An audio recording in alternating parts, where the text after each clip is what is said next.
Olá, tudo bem com vocês? Espero que sim. Sobretudo vocês, torcedores e torcedoras do Fortaleza. Claro que a situação tá muito complicada, claro que tá difícil, claro. Aí você vem perguntar se tá tudo bem, Josa Novales. Gente, isso de certa forma isso é retórico, né? Retórico, mas também há o desejo, né? De querer saber se tá tudo bem apesar de tudo, né? Porque uma das grandes características do ser humano, um dos grandes traços do ser humano é conseguir ficar bem quando as coisas não estão boas. Não é isso? Vamos lá, gente. Eu quero comentar com você nesse vídeo sobre 3 eventos que permeiam o momento do Fortaleza, né? Um deles, claramente, eu não vou comentar necessariamente, mas eu vou falar, tocar neste assunto, para falar de outros, né? Que foi a derrota para o Maranhão pela Copa do Nordeste, né? Vou também falar de mais 2 eventos importantes, né? Foi a repercussão mais imediata e mais importante sobre essa derrota e também a questão do jogo que vai acontecer neste final de semana contra o arquival, o Ceará, pela ida da final do Campeonato Cearense. Não é isso? É isso. Será que, né, o que aconteceu no Fortaleza nessa quinta-feira à tarde vai repercutir? Porque isso é muito importante. Vai repercutir? Vai ter um efeito positivo? Não somente a derrota, né, a declaração dos jogadores que agora vão tentar fazer, que entenderam mais ou menos a ideia, que vão tentar jogar diferente, enfim, que aceitaram a cobrança, enfim, que aceitaram que precisam melhorar. Tudo isso vai repercutir, de fato, no melhor desempenho do Fortaleza contra o seu arquival no final de semana, porque é isso, no fim das contas, que importa muito, né? Vou comentar sobre tudo isso com vocês, quero que vocês fiquem comigo aqui até o final. Já deixa o like, antes, contudo, de continuar com essa conversa, falar que este vídeo tem um patrocínio aqui do patrocinador do canal, a 1xBet, gente, que é uma casa de aposta importantíssima, gigantesca, enorme no cenário das apostas no futebol mundial, né, para você, evidentemente, que curte uma aposta esportiva. Essa dica, claro, não é para você que curte uma aposta esportiva, que não curte, mas para você que gosta de fazer uma fezinha, né? Então, olha só, se você realmente curte aposta esportiva, não tem por que não se ligar na 1xBet, que é a casa de aposta mais confiável do mundo. Trata-se de uma gigante do mundo, né, da fezinha, né, que trata você como consumidor. Além disso, é tida como a mais confiável do planeta, lá na Europa é tida como a mais confiável, é uma gigante que patrocina inúmeras equipes aí, e que também ganha legitimidade por causa disso, né? Além disso, se você ganhar um bom dinheiro, ele entra na sua conta imediatamente. Então, se você não conhece, use o link que está na descrição do vídeo, também no nosso comentário fixado, para você se cadastrar lá na 1xBet, e por gentileza, coloque o código promocional 1xJosa, que vai falar por que você chegou lá. E aí, também de quebra, você vai ter um bônus, que vai dobrar o seu primeiro depósito até o limite de R$ 1.200. Beleza, gente? Beleza. Mas me fala, então, dá a dica de jogo aí. Vou falar pra você, então, sobre 3 jogos. Esqueça os jogos de hoje. Vamos se ligar nos jogos desse final de semana. De amanhã, na verdade. De amanhã, né? Atlético Mineiro contra Cruzeiro. Atlético, a gente não sabe se já vai ter uma repercussão da mudança de técnico. Eu acredito que sim. Eu vou de 2 gols nesse jogo aí, tá? Os 2 marcam? Eu acho que sim. Mas eu vou de 2 gols nessa partida aí. Barcelona contra Las Palmas, na minha opinião, é Barça, que Barça deve levar essa vitória, né? E Nova Iguaçu, que tá bem, tá? Lá no Campeonato Carioca contra o Flamengo. Apesar de estar bem, eu acho que é Flamengo, tá? Se você quiser colocar aí, por exemplo, que vai ter 2 gols na partida, também tá tudo muito bem. Porque pode até aparecer ali uma surpresa e tal. Mas eu iria de Flamengo ou então de 2 gols. Essas são as dicas para você. Não conhece, usa o link que está na descrição do vídeo, cadastre-se lá e coloque o código promocional 1xJosa para você viver, né? Viver as apostas numa gigante das apostas que é a 1xBet. Beleza, gente? Ok. Vamos lá, falar então sobre o que está acontecendo com Fortaleza. E será que vai melhorar? Este é o ponto, todo mundo quer saber disso. Olha, eu sei que está difícil, vai melhorar? Vamos lá, gente, vamos comentar. Vamos falar sobre isso. Olha só. A gestão do Fortaleza e a comissão técnica do Fortaleza já foram submetidos a momentos de pressão muito complicados, né, desde 2021 para cá, né? Vamos fazer o recorte de quando o Vojvoda chega ao PC. De lá para cá, já houve situação em que a gestão do Fortaleza foi colocada contra as cordas, já houve situação em que a comissão técnica do Laio foi colocada também entre as cordas. Em todas essas situações, eles responderam muito bem, não é isso? Ok, e agora, como é que tá? Será que a resposta também tem sido muito positiva, né? Sinceramente, eu acho que não tem sido muito positiva não, né? Vamos lá, primeiro que eu acho que tem uma questão muito importante que é o reconhecimento do erro. No que estamos errando? Precisa haver um balanço sobre o entendimento do erro, para se assumir o erro para tentar mudar. O Marcelo Paz já fez isso, né, numa certa feita, e que a equipe estava muito mal, ele vai a público, pede desculpas, fala que ele errou, no sentido de que não deu o devido atendimento para o mercado, fazendo as necessárias contratações que a equipe precisava. De tal sorte que no segundo semestre, inclusive, ele vai lá no mercado e faz as contratações. E é também por causa disso que o Vojvoda, tendo um elenco melhor, faz com que a equipe do Fortaleza se recupere e saia da zona do rebaixamento, chegando a uma situação muito favorável, né? Então foram momentos muito difíceis que foram superados. Eu acho que tem uma questão de posicionamento e de ideias, de mentalidade que se apresenta como diferente neste momento no PC, e isso nos coloca sinais muito negativos de que as coisas possam evidentemente melhorar. Mas vamos torcer para que melhorem. Bem, essa derrota para o Maranhão foi realmente catastrófica, né? Lembrando que o Fortaleza perdeu para a equipe da Série D de virada de 2-3, né? Para 3-2, levando 3 gols no segundo tempo, enquanto o técnico não apenas não conseguia mudar o cenário que ocorria dentro de campo, como ele piorava o cenário dentro de campo para o Fortaleza, né? Então, a situação de lá para cá, ela geraria, na verdade, repercussões muito complicadas, né? Essas repercussões poderiam ser favoráveis para a equipe, nós não sabemos ainda se vão ser, ou negativas para a equipe, também não sabemos se elas vão ser negativas. Contudo, houve um evento, né, na tarde de ontem no PC, que foi as organizadas ali conversando com os jogadores, fazendo cobranças. A cobrança que a organizada fez está correto, como qualquer torcedor organizado tem o direito, sim, de fazer cobrança. Agora, eu, assim, sinceramente, gente, para mim é espantoso, é inaceitável, né, que torcidas organizadas conversem com jogadores. Eu não consigo aceitar um negócio desse. Não tem o menor cabimento.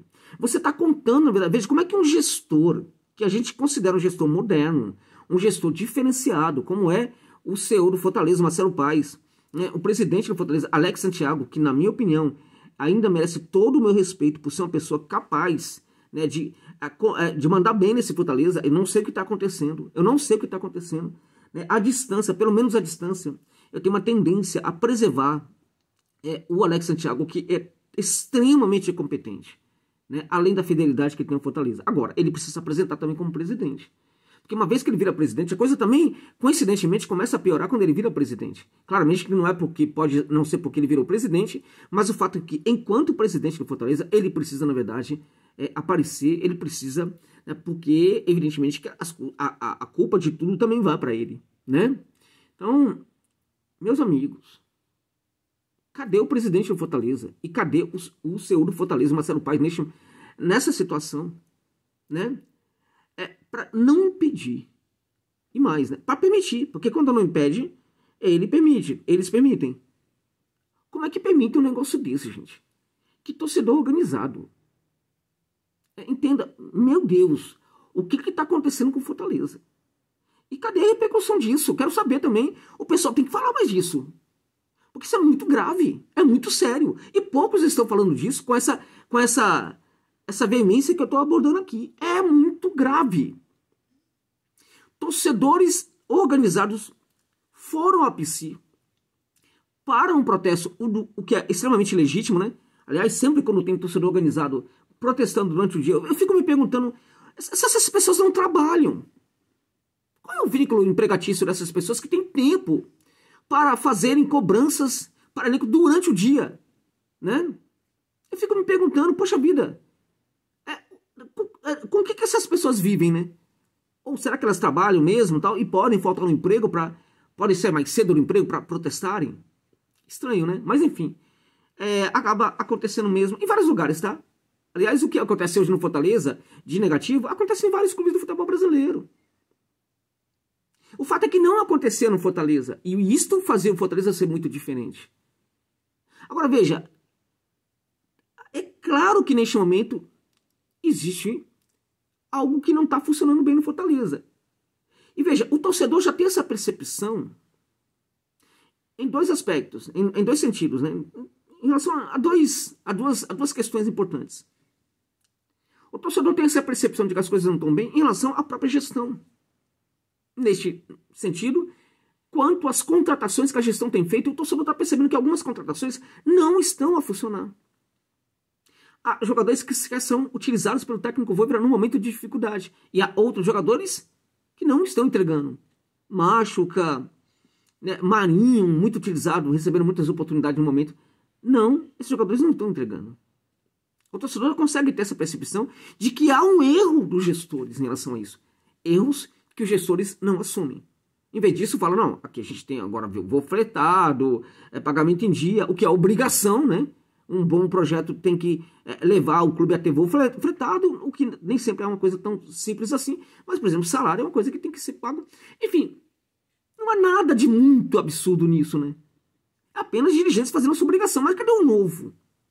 O novo era o que acontecia, o novo é o que não acontece agora. Então o torcedor tem essa percepção de que os dirigentes estão falhando. E, notadamente, em relação à busca de reforços. Não por buscar reforços, porque reforços chegam. E a questão agora não são os reforços. A questão é o tipo de reforço que chega. O torcedor também tem uma percepção de que as coisas não estão funcionando com o professor Juan Pablo Vojvoda, que sempre teve a minha admiração. Como pessoa, tem todo o meu respeito e meu carinho. Como tem também o presidente de Fortaleza neste momento, também tem todo o meu respeito e meu carinho. Né? Mas eu preciso tratá-los agora como profissionais. O Vojvoda está devendo. O Vojvoda se abrasileirou. A forma como Fortaleza joga hoje é muito pobre. Taticamente, uma maneira muito empobrecida de lidar com os desafios dentro de campo. Né? Então, evidentemente que houve perdão pelo termo, né? Um abrasileiramento aí do Vojvoda como técnico de futebol. Perdão pelo termo. Mas, infelizmente, técnico brasileiro não é sinônimo de qualidade. Não é. Não costuma ser um profissional que estuda muito os processos do jogo, se acomoda muito a algumas situações, né? Enfim, tem seu nome sempre ventilado aí em clubes grandes. O Vojvoda, se sair do Fortaleza amanhã, vai ter proposta de algum time grande. Eles não avaliam o trabalho. Eles sempre se importam com o nome, enfim, com o nome que chama atenção e assim por diante. O torcedor, portanto, tem essa percepção de que os gestores estão errando, notoriamente em relação à busca de reforços. O torcedor tem essa percepção que o técnico também está falhando, porque a equipe está muito pobre dentro de campo. E ele precisa também dar uma resposta. Ele se acomodou muito também. Né? Agora, tudo isso para mim é muito menor do que o que aconteceu no centro de treinamento do Fortaleza. Não dá para aceitar. Realmente, eu não consigo aceitar. Não entra na minha cabeça, gente. Não entra na minha cabeça, né, que torcedores vão ao Sul de Santos para fazer cobrança a jogadores. Não entra. Vamos lá. Quando o gestor permite um negócio desse, ele está presumindo que os torcedores organizados são pessoas do bem. E que, evidentemente, não vão gerar problemas para o jogador. Como é que você pode confiar nesses torcedores, né, que vivem gerando brigas, vivem com brigas entre eles no próprio estádio? Torcedores que estão prejudicando o Fortaleza o tempo inteiro.